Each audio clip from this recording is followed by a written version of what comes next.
আসসালামু আলাইকুম।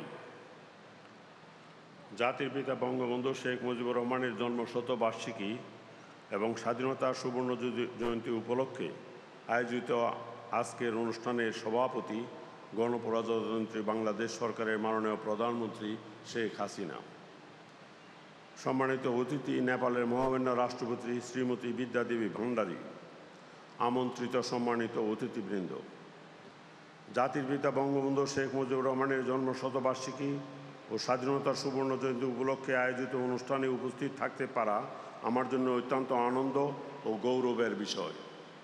এটি আমার জীবনের অন্যতম শ্রেষ্ঠ প্রাপ্তি। জন্মশতবার্ষিকী ও সুবর্ণ জয়ন্তীর এই মহেন্দ্রক্ষণে আমি প্রিয় দেশবাসী ও দেশের বাইরে বসবাসরত সকল প্রবাসীকে স্বাধীনতার সুবর্ণ জয়ন্তী ও মুজিব বর্ষের শুভেচ্ছা জানাচ্ছি। বক্তব্যের শুরুতে আমি গভীর শ্রদ্ধা ও কৃতজ্ঞতার সঙ্গে স্মরণ করছি স্বাধীন বাংলাদেশের মহান স্থপতি, সর্বকালের সর্বশ্রেষ্ঠ বাঙালি, জাতির পিতা বঙ্গবন্ধু শেখ মুজিবুর রহমানকে। সশ্রদ্ধ চিত্তে স্মরণ করছে সকল বীর মুক্তিযোদ্ধা ও অমর শহীদকে, যাদের অসীম সাহস ও আত্মত্যাগের বিনিময়ে আমরা অর্জন করেছি একটি সার্বভৌম দেশ ও স্বাধীন জাতির সত্তা, পবিত্র সংবিধান ও লাল সবুজ পতাকা।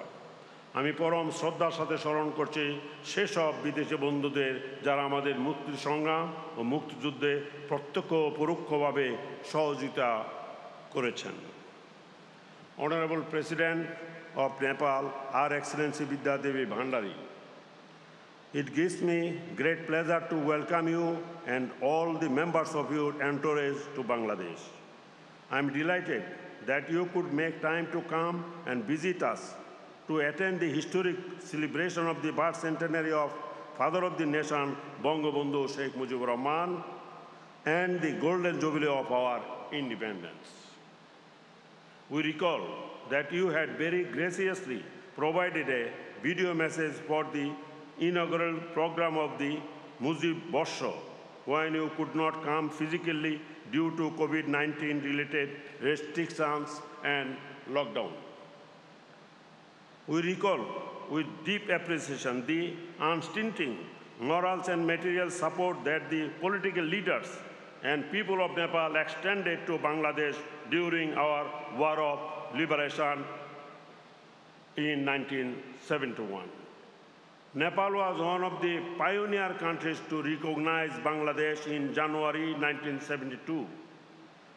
In recognition of this support, in 2012 and 2013, Bangladesh honored 11 distinguished Nepali nationals as Friends of Bangladesh. I express heartfelt thanks to Honorable President of Nepal for her valuable speech, which reflects the close and friendly relationship between the two countries. I hope your stay with us will be pleasant and enjoyable. I wish continued peace, progress and prosperity of the friendly people of Nepal. সম্মানিত সুধীমণ্ডলী, বঙ্গবন্ধুকে নিয়ে কিছু বলতে গেলে অনিবার্যভাবে এসে পড়ে ইতিহাস। যে ইতিহাসের যাত্রা শুরু হয়েছিল 1920 সালের 17 মার্চ তৎকালীন গোপালগঞ্জ মহকুমার নিবৃত পল্লী টুঙ্গিপাড়া থেকে।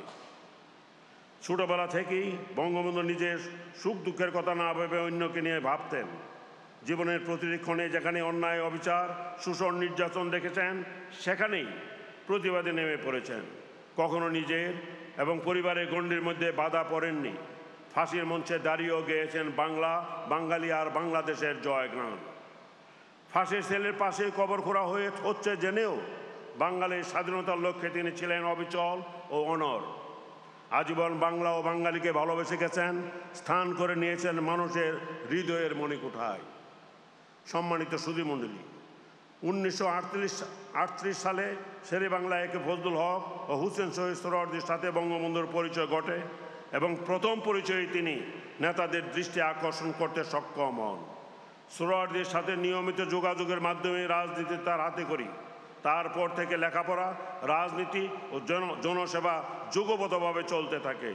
1947 সালে পাকিস্তান প্রতিষ্ঠার পর অবিভক্ত বাংলার রাজনীতি থেকে তিনি পূর্ব বাংলার রাজনীতিতে মনোনিবেশ করেন।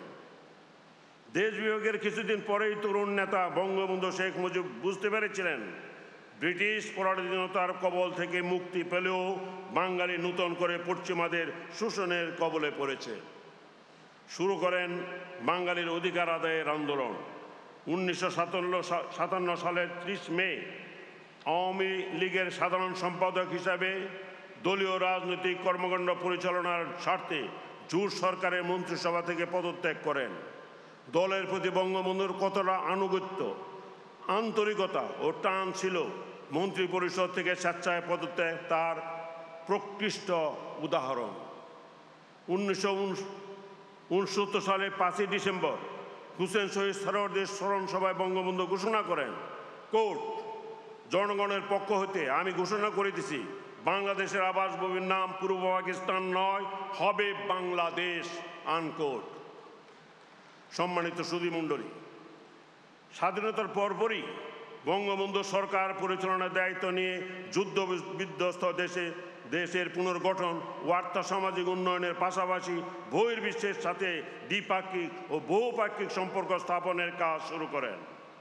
সবার সাথে বন্ধুত্ব, কারো সাথে বৈরিতা নয়, এই মূলনীতির উপর ভিত্তি করে এগিয়ে চলে দেশের কূটনৈতিক কার্যক্রম।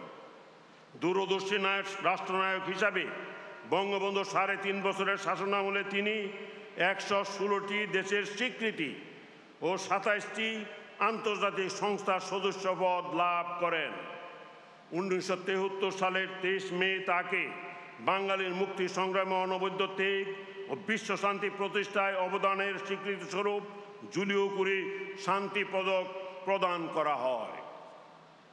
সম্মানিত সুধী, আমরা স্বাধীনতার 50 বছর অতিক্রম করতে যাচ্ছি। এ দীর্ঘ সময়ে দেশের চেহারা অনেক বদলে গেছে। বঙ্গবন্ধুর নেতৃত্বে যে দেশ স্বাধীন হয়েছিল, অনেক চড়াই উতরায় পার হয়ে সেই বাংলাদেশ এখন স্বল্পোন্নত দেশ থেকে উন্নয়নশীল দেশে উন্নীত হওয়ার জাতিসংঘের চূড়ান্ত সুপারিশ অর্জন করেছে বাংলাদেশ। বাংলাদেশ এখন উন্নত সমৃদ্ধ দেশ হওয়ার পথে দ্রুত অগ্রসমান। জলে, স্থলে, আকাশে বাংলাদেশের অবস্থান সুদৃঢ় করতে চেয়েছিলেন বঙ্গবন্ধু। তিনি দেশকে সোনার বাংলা হিসেবে গড়তে চেয়েছিলেন। আজ মাননীয় প্রধানমন্ত্রী শেখ হাসিনা সেই অরাধ্য কাজ সম্পন্ন করছেন। বাংলাদেশের স্থল ও সমুদ্র সীমা স্থায়ীভাবে নির্ধারিত করেছেন। 57তম দেশ হিসাবে বাংলাদেশ মহাকাশে বঙ্গবন্ধু স্যাটেলাইট পাঠিয়েছে, যা সফলভাবে কাজ করছে। জাতির পিতার স্বপ্ন ছিল ক্ষুধা ও দারিদ্র্যমুক্ত সোনার বাংলাদেশ গড়া। তারই দেখানো পথে জাতির পিতার সুযোগ্য কন্যা মাননীয় প্রধানমন্ত্রী শেখ হাসিনার হাত ধরে অযুত বাধা পেরিয়ে এগিয়ে যাচ্ছে বাংলাদেশ।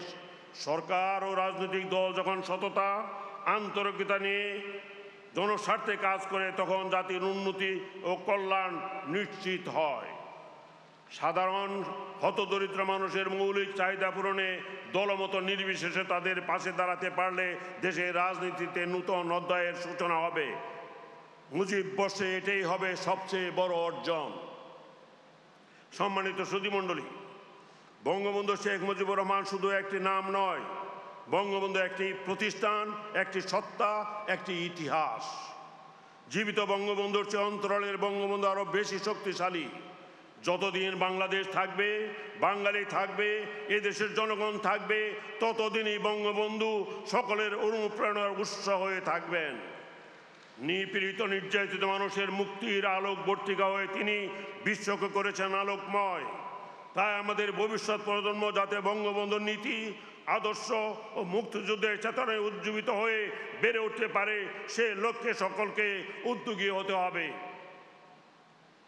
দেশের মানুষের প্রতি বঙ্গবন্ধুর আস্থা, ভালোবাসা ও বিশ্বাস ছিল অপরিসীম। নিজের জীবন উৎসর্গ করে তিনি বাংলার মানুষের ভালোবাসার প্রতিদান দিয়ে গেছেন, ঋণী করে গেছেন বাঙালি জাতিকে। মুজিব বর্ষ পালনের মধ্য দিয়ে বঙ্গবন্ধুর জীবন, কর্ম, চিন্তা, চেতনা ও দর্শন ছড়িয়ে দিতে পারে হবে বাংলাদেশ সহ সারা বিশ্বের তরুণ প্রজন্মের কাছে। বঙ্গবন্ধুর জীবন, ভাবনা ও রাজনৈতিক দর্শনের মর্মার্থ সবার কাছে ছড়িয়ে দিতে মুজিব বর্ষ পালন একটি যথাযথ পদক্ষেপ। বঙ্গবন্ধু ও বাংলাদেশকে আলাদা করে দেখার কোনো সুযোগ নেই। মুক্তিযুদ্ধের চেতনা আর জাতির পিতার আদর্শকে ধারণ করে জাতি এগিয়ে যাক ক্ষুধা ও দারিদ্র্যমুক্ত সমৃদ্ধ বাংলাদেশ গড়ার পথে। আপনারা সবাই ভালো থাকুন, সুস্থ থাকুন, মহান আল্লাহ আমাদের সহায় হন। খুদা হাফেজ। বাংলাদেশ চিরজীবী হোক।